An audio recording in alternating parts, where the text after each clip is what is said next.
Come on, Dad. Help us get out of here. We have to get to Marcus before the Nazis do. But you said he had a 2-day head start.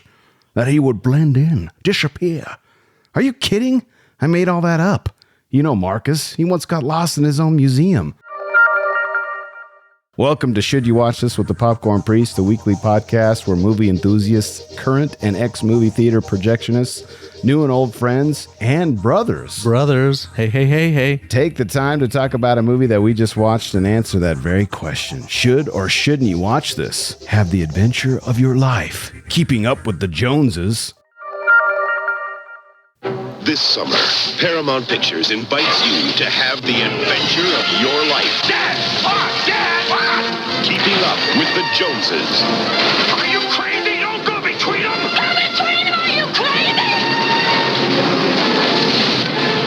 Harrison Ford. Sean Connery. You call this archaeology?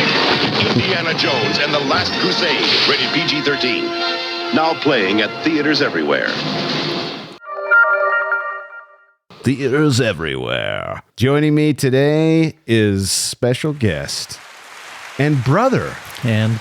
Older brother. Of the Popcorn Priest, Bert Compton. Greetings, salutations. Welcome back, bro chacho. It's been a minute. It's been since episode 82 and 83. Okay. We started to review this franchise with Raiders of the Lost Ark in the aforementioned episodes 82 and 83. So if you haven't listened to those, head over and listen or re-listen. And I know what you're saying. The popcorn, why have you skipped Temple of Doom? We haven't. We're just going out of order. We'll review it, calm down, and in the words of Indy, I don't know. I'm making this up as I go. That's right. We got to do this in light of the release of the new Indiana Jones film. Yeah, we'll get Temple of Doom in there, but we're preparing for the Dial of Destiny coming this summer. The description for this one: in 1938, after his father goes missing while pursuing the Holy Grail, Indiana Jones finds himself up against the Nazis again to stop them from obtaining its powers. Directed by Academy Award-winning Steven Spielberg, nominated 22 times in his life. Actually, probably more because this didn't count his nominations for The Fabelmans. So probably 23 or 4. And he's won 3 times. Knows what he's doing. Yes. 2 for Schindler's List and 1 for Saving Private Ryan. Serious ones. Top billed stars are Harrison Ford, Sean Connery. Sean Connery. Please take off your panties. Please. Some things do not react well to bullets. And John Rhys Davies, who is our boy Gimli from... It's Gimli, right? Lord of the Rings. Yeah, Gimli from Lord of the Rings. Yeah. Elfness. And Denholm... Dwarf, I guess. Denholm Elliott as Marcus Brody. R.I.P. Sean Connery and R.I.P. Marcus Brody. Denholm Elliott both have passed. Also created by George Lucas. I'm sure you knew that if you didn't. He created the characters. We actually talked about this in the last pod, how George Lucas was with Steven Spielberg on the beach after the release of Star Wars. And he's like, hey, I've got a cool story about a James Bond type character. I think you should do it. And this was Indiana Jones was born. The runtime of 2 hours and 7 minutes. Rated PG-13 because of Temple of Doom, which we will review later. But this is the first of the franchise to be PG-13 because Temple of Doom created the PG-13 rating. Yeah, Temple of Doom. Because it was a little dark. Modadam, Sudadam, Modadam. It's Molaram, Sularam, Molaram. Genre on Rotten Tomatoes says adventure action, and IMDb says action adventure. What would you put first? Adventure action. I also agree. I think Rotten Tomatoes got it right this time. Yeah. It's definitely the pace. We were talking about this. The pace of it is an adventure film with some great action. Yeah. The pacing is really great. Keeps you engaged and pushes the story along. Yeah. It's really good. Yeah. Speaking of IMDb, they give it a rating of 8.2 out of 10, which is very high, from 764,000 reviews. Rotten Tomatoes gives it an 88% from 77 critics and 94% from 250,000 audience ratings. Where to watch this? At the time of this recording, you can watch this on Paramount Plus. If you have that, one of the many millions of streaming services that are available these days. Yeah. You pay more than cable to subscribe to 52 different places at $9 a pop. Yeah, I kind of hate it like a lot. I wish there was some kind of like a la carte where I could just go and pick and choose. Yeah. But then I guess we'd be back to cable, which is like back to cable. $6, $70, $80, $100, and then you get what you want. But then I don't know. It's kind of broken. Anyway, Paramount Plus. Or you can purchase this from your preferred purveyor of digital media. If you choose the highest tier of our Patreon account, you'll have access to the Popcorn Priest Permanent Collection. Go to patreon.com/Popcorn Priest for details. All right, Broheim. Here we go. This brings us to the most beloved of the show, which is Popcorn Reviews the Reviews. Ooh. And this is a new segment of the show. I can't remember when we started this, but it's growing in popularity. We and my crack research team at Should You Watch This, we select some of the most popular 1 out of 10 reviews and 10 out of 10 reviews, and then we kind of make fun of them a little bit. Okay, I like it. What would you like to listen to? The 10 out of 10s first or the 1 out of 10s? I always like to give my guests the Let's do the choice. 10s because I want to mock the ones. Okay, all right. I think They're insane, okay? By the way, the 1 out of 10s, there was only 9, okay? So out of all the reviewers on IMDb, 9 gave it a 1. So were they all Nazis? Pretty much. Yeah, pretty much. Okay. They felt mocked?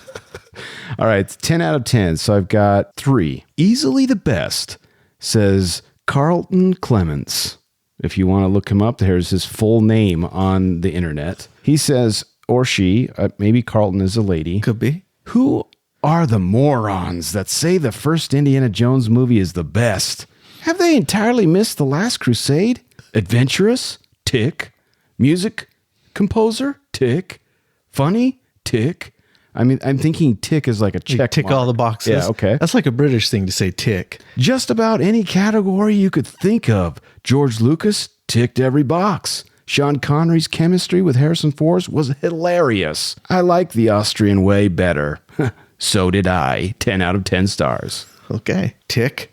Tick, tick, tick. The next one is, I've seen it about 1,000 times and I'm addicted to it, says Indy35. It's the most excellent movie ever. I love it. I need it to be happy. I need it to be happy? I need it to be happy. It's what they take. That's their drug of happiness. What's that noise? Whoa, that was very soothing and delightful. Siri likes to get in on the show. Yeah, she I made an guess so. appearance last week, but I need it to be happy. I need it to be happy. I watch it when I'm pretty much down. I can't imagine how life would be without it. 10 out of 10 stars. 10 out of 10. So there you have it. We can prescribe Indiana Jones for depression. Take Indiana Jones and call me in the morning. Last 10 out of 10. They just don't make sequels like this anymore, says Infinity. Not infinity, but infinity. Infinity. Also, let me just read this and then we'll break this down. Along with The Empire Strikes Back, Back to the Future 2, The Godfather 2, and Toy Story 2, Indiana Jones and the Last Crusade takes its place among the best sequels of all time. While lacking in originality and admittedly not as amazing or as flawless as Raiders of the Lost Ark, The Last Crusade is still a breathtaking experience that is truly worthy of being a sequel to one of the greatest films ever made. 10 out of 10. All right, Infinity. Are we saying this isn't a sequel, my man? It's a threequel. It's the third one. He's just basically blotting out Temple of Doom. It didn't ever happen, according to this guy. Didn't happen. So There were no Nazis. yeah, he's saying this is the second one. Apparently, don't ever watch Temple of Doom, according to this guy.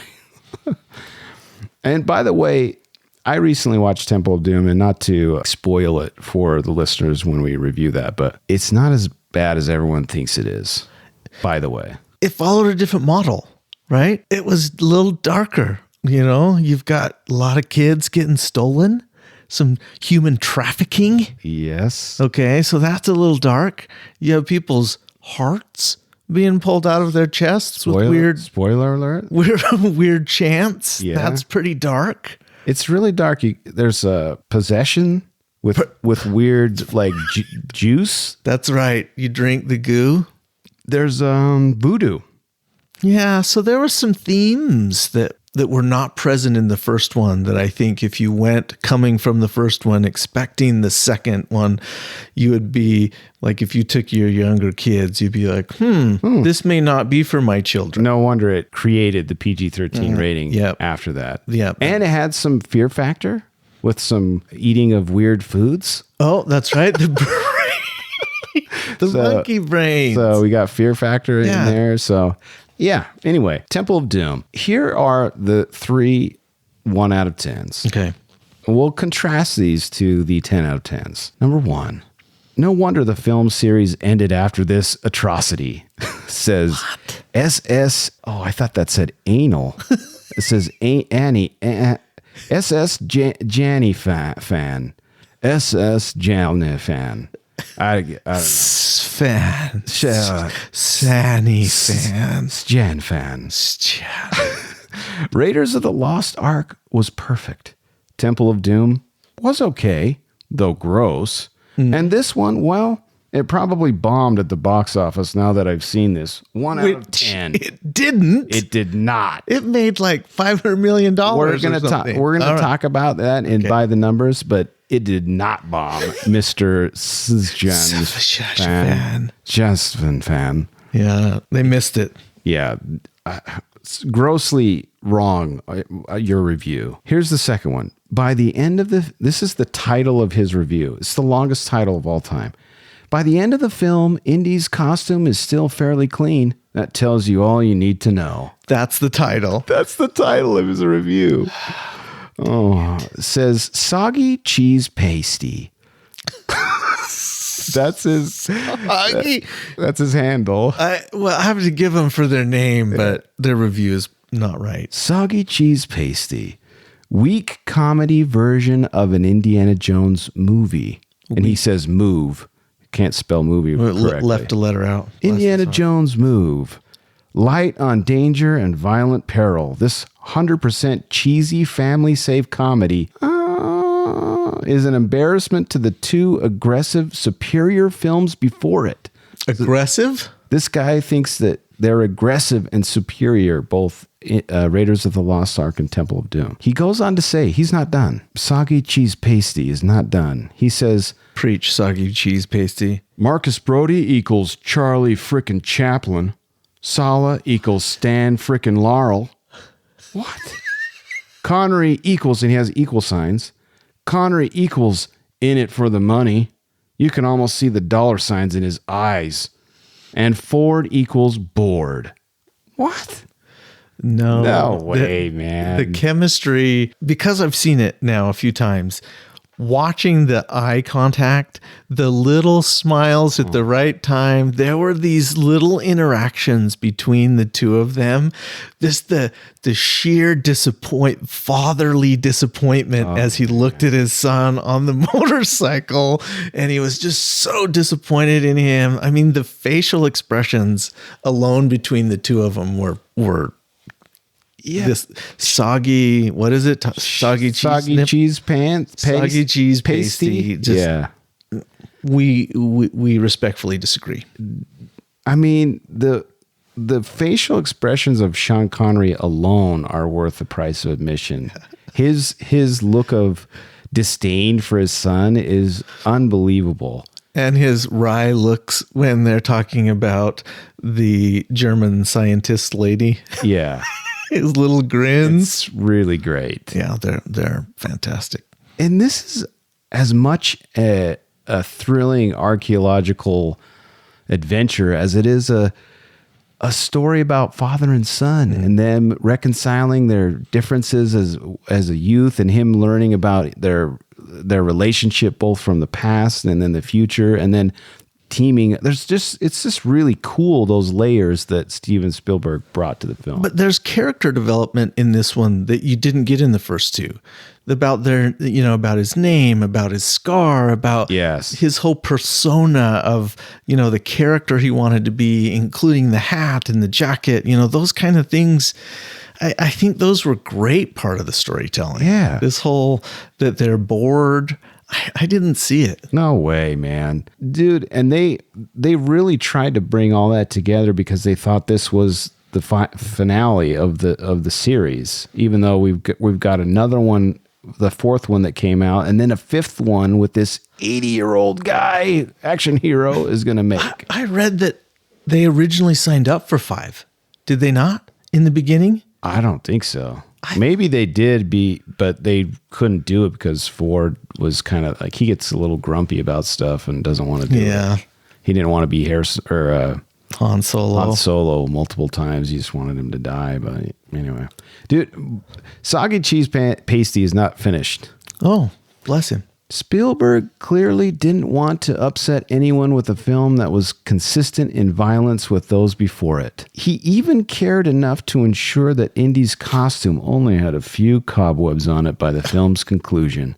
We mustn't put a rip in Indy's trousers for this film. It's just too cruel. What would people think?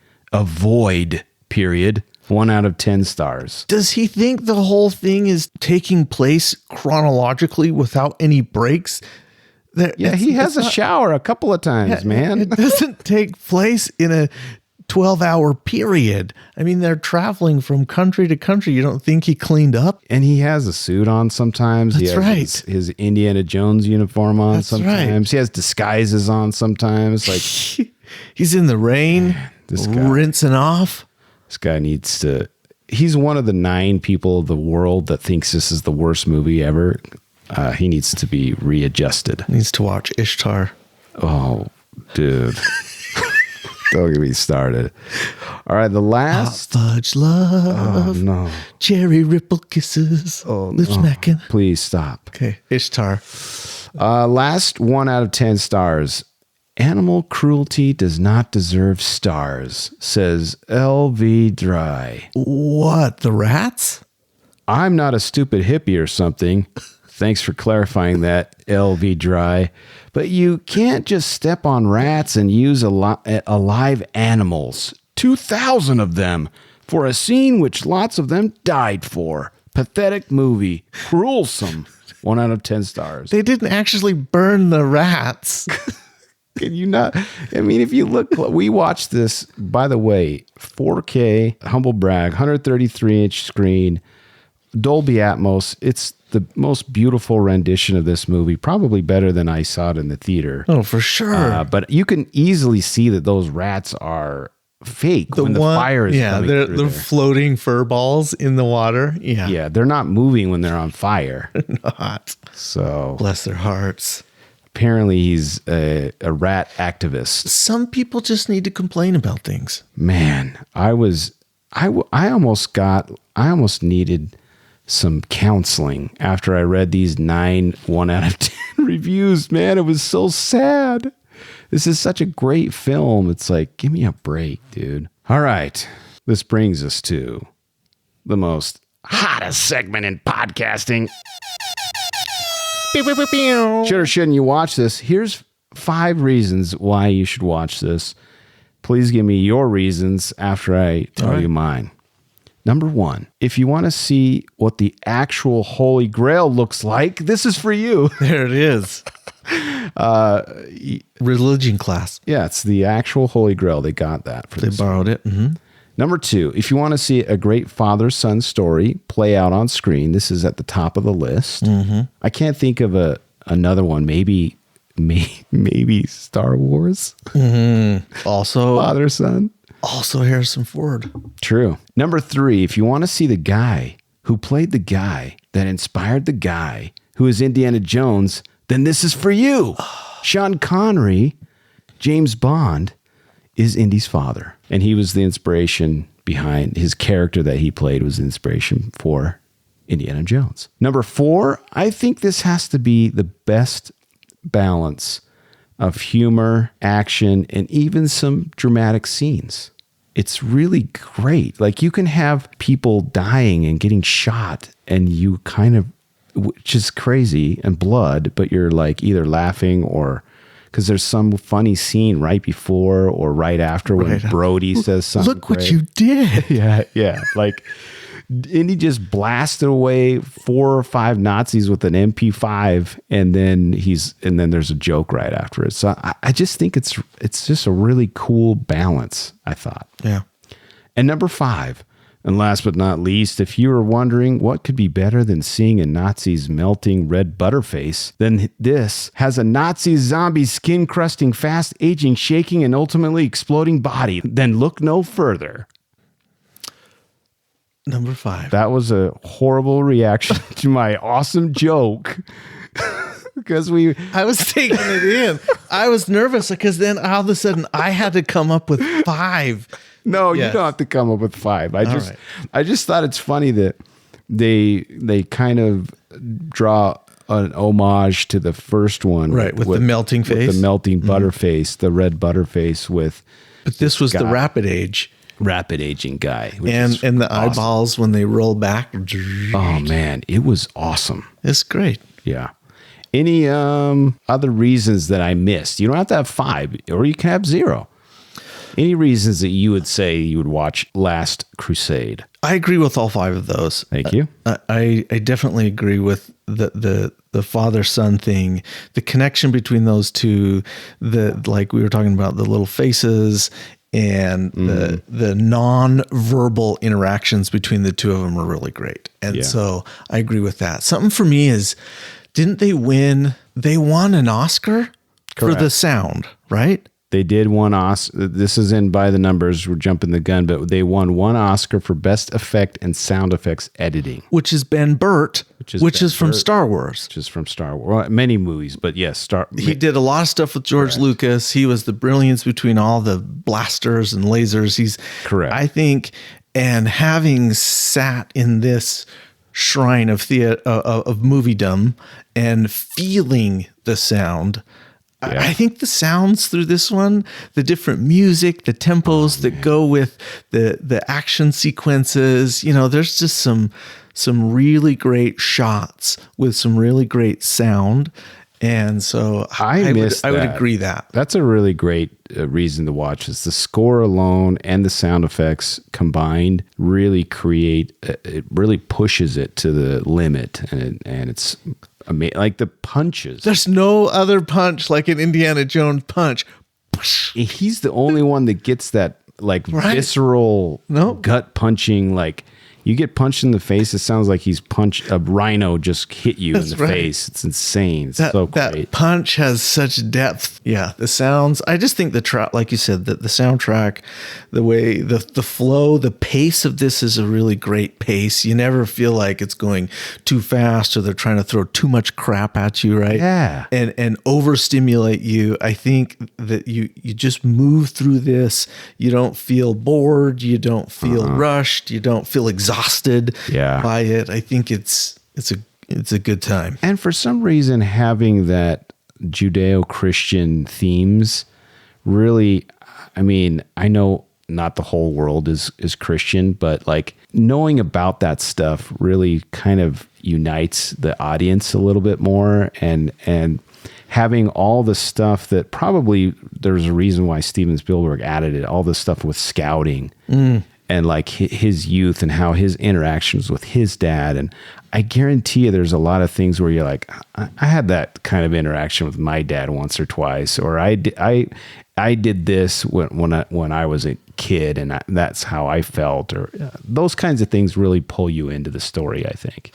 But you even have the at one point, Harrison Ford says Jesus' name in anger. In vain. Yeah. And his dad smacks him across the face and Yeah. said, "That's for blasphemism." And he was like, Indiana Jones is scientific throughout this, and there's a little faith journey in there for him to have is. to be like, all right, this is more than just a relic. There might be something bigger to this. And so without spoiling the end. no.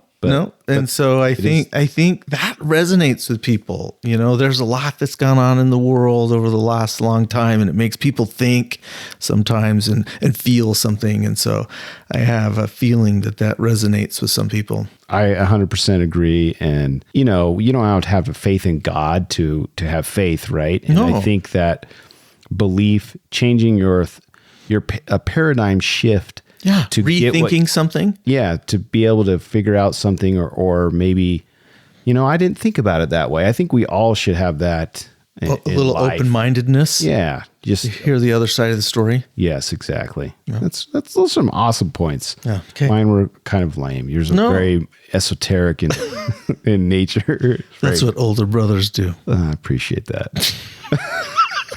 And then fart jokes.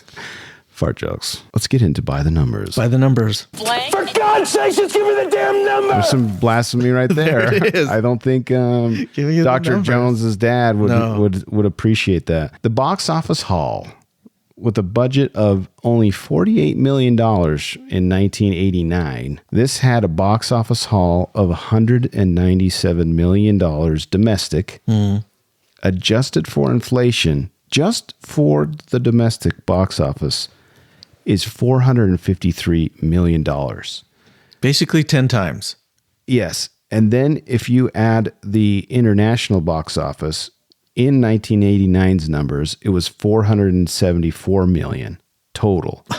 So once you plug that into the inflation calculator, that equates to $1.1 billion this would have made in today's monies.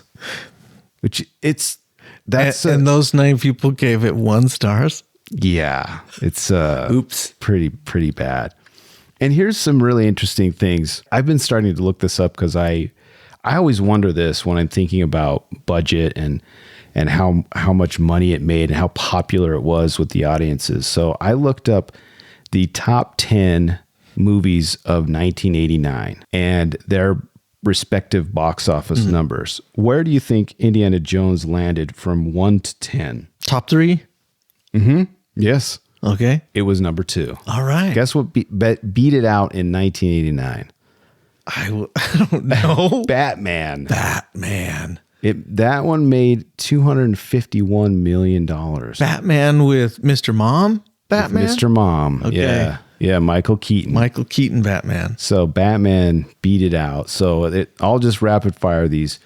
Number 1, Batman, Indiana Jones and the Last Crusade, Lethal Weapon 2, Rain Man, Honey, I Shrunk the Kids, which I watched probably 4 or 5 times when I was a kid. Please. I was like 9, 10 years old. This is like the greatest time of my life. I got Indiana Jones. I've got Honey, I Shrunk the Kids. And then Look Who's Talking. And then number 7 is Ghostbusters 2. Oh my gosh. Get out of here. 89 was the best. Dead Poet Society, number 8. Oh, it was a lovely film. Parenthood. And then number 10, Back to the Future Part 2. It's like a great year.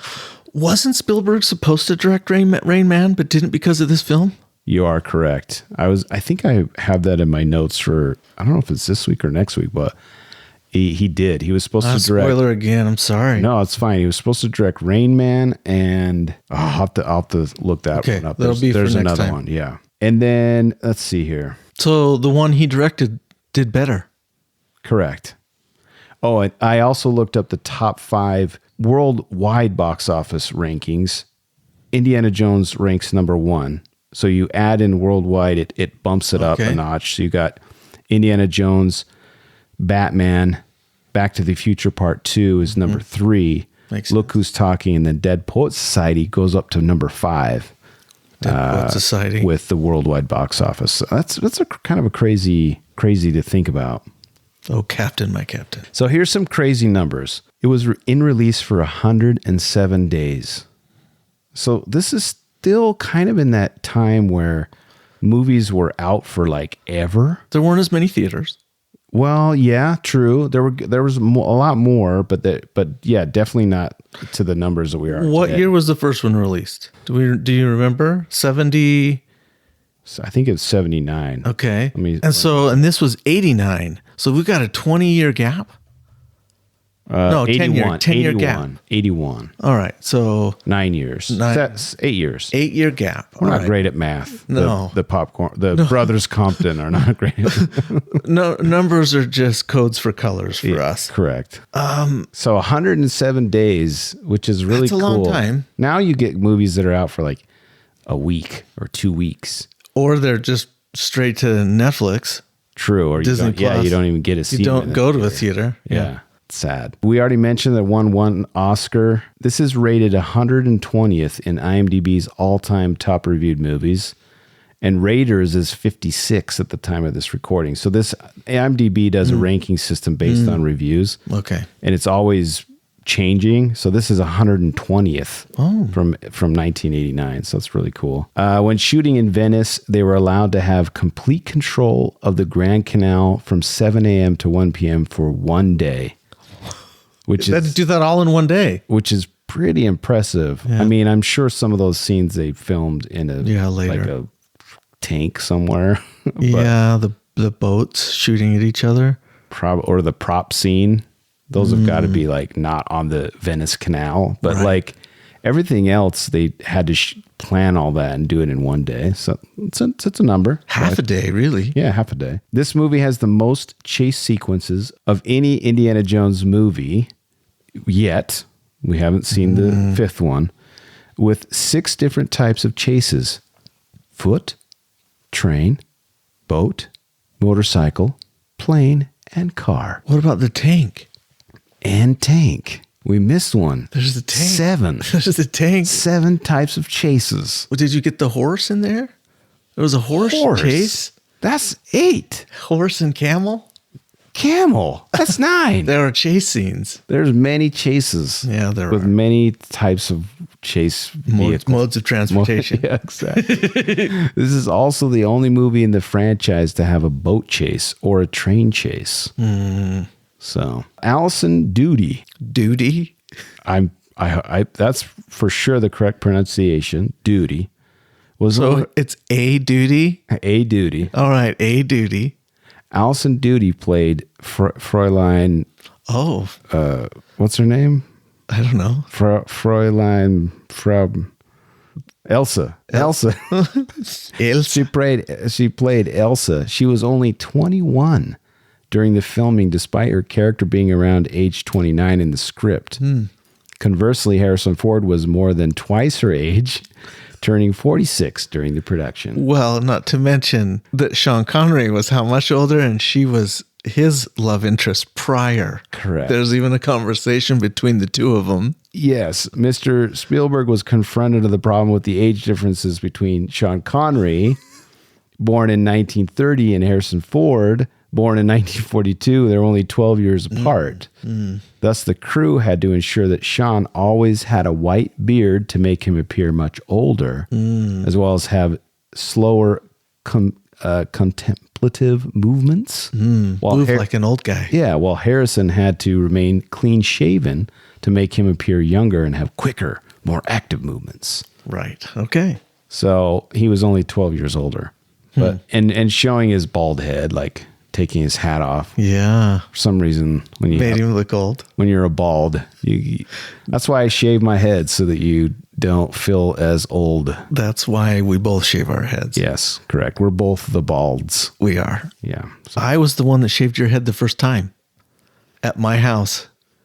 Yeah, we didn't. You took it to like a 1 or 2. You said don't do it all the way, and because I was afraid because I was like this. It was like cutting off one of my limbs, and you immediately regretted it. I regretted it, but then I've since gone to the skin. Yeah, I like it. I like to look like the Rock. That's right. I'm the White Rock of the world. I look like the Rock, not even down to the eyebrows, and then I just get squishy from there down. Right. I am not the Rock. I forgot that you shaved my head. That was a traumatic day, man. You're bringing up so many Very a lot of feels in this podcast. All right. Last three numbers.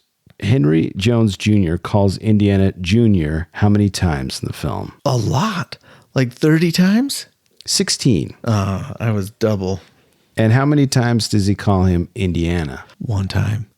I'm holding up one finger. It says twice. Is it twice? It's at the end. I know it's at the end. There must have been another time. Maybe, I don't want to, this is pre-spoilers, but yeah, twice. All right. He also calls Indiana son 4 times. Okay. And boy 3 times. Indiana tells his father not to call him Junior or that 3 times, and almost does it a 4th, but is interrupted. Indiana calls his father Dad a total of how many times? 5. 54 times. I missed that one. And 4 times when Henry Sr. isn't in the scene. So he calls his dad. All right. 54 times. And you know why that is in by the numbers? Why? Because it has a number in it. The last 2 numbers, River Phoenix and Sean Connery both passed away on Halloween. What? Phoenix in 1993 and Sean Connery in 2020. Sadness. Yeah, that sucks. And that it was weird that they died on Halloween. Didn't know that. Thanks. Sorry, that's kind of a downer. The last number I have is body count. It's got to be pretty high. So I have two body counts. One is how many deaths did Indiana Jones deal, and then how many total deaths in the film. And this is pretty rough because I don't know how you calculate all the guys in the trucks and things that get blown up. I was thinking the hillsides with the gun battles. Yeah, I kind of feel like this number is low, to be honest. I looked up 50. 50. Okay. Total. And then Indy deals death 13 times. Okay. It's probably, I would say the 13 seems accurate, but I would have guessed maybe like 75. Yeah. A little higher. But there's some stuff that blows up. It's true. All right. Well, there it is by the numbers. All right. Without giving our final rating, is there anything we need to talk about before we get into come back next week for Spoiler Zone and give our final rating and some puzzles and trivia? No. Other than I loved it as much as I loved it in the theaters, as much as I've loved it watching it when it finally came out on video. So no, I don't think it's awesome. It's great. Enjoyed it.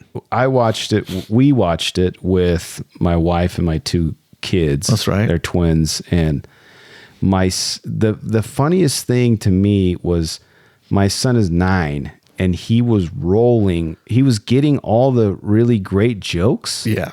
And he was laughing like belly laugh. And it was so awesome. Yeah. Just being able to like experience this movie with him was really great. And obviously having you over, just it's a good time. It's like this really cool mix of like thinking about my childhood, really warm memories of my childhood, and then also melding that with my son. It's like, and the father-son stuff with Indy. It was awesome. Yeah. Creating those same things that, 30 years from now, he's going to tell his friends. Yeah. I hope he watches Indiana Jones and the Last Crusade with his son. That's right. That would be, I think I would die a happy man if you can watch them all together. Yeah, he'll probably have to find him on some like YouTube back-end channel. He'll have to find him off of your server. Correct. On Popflix. The Popflix. Yeah. Become a donor. Well, at this point, there will be spoilers up ahead. So if you want to watch and then come back next week and join us for our breakdown of Indiana Jones and the Joneses. Keeping up with the Joneses. I'm on the social media. I dare you to message the great Popcorn Priest at Popcorn Priest. I love movies and would love it if you'd share the love. Share this with the movie lover in your life. Another way to support the show is by throwing a few shekels at the priest by visiting patreon.com/Popcorn Priest and see what extra perks you can enjoy. Lastly, The easiest way to support the show and the most free is like and subscribe and give us a 5-star review, easier than starting your car. Pound that like button. Like it. As always, thanks for listening. Thanks for having me. And thanks to my special guest. Special guest. My brother from the same mother. That's right. Bert Compton. And join us. What a treat. Join us next week for part 2 of Indiana Jones and the Last Sean Connery. Yeah, if you want to hear more brother banter, we will bring it, and we'll bring it hard. Exactly. We'll see you then.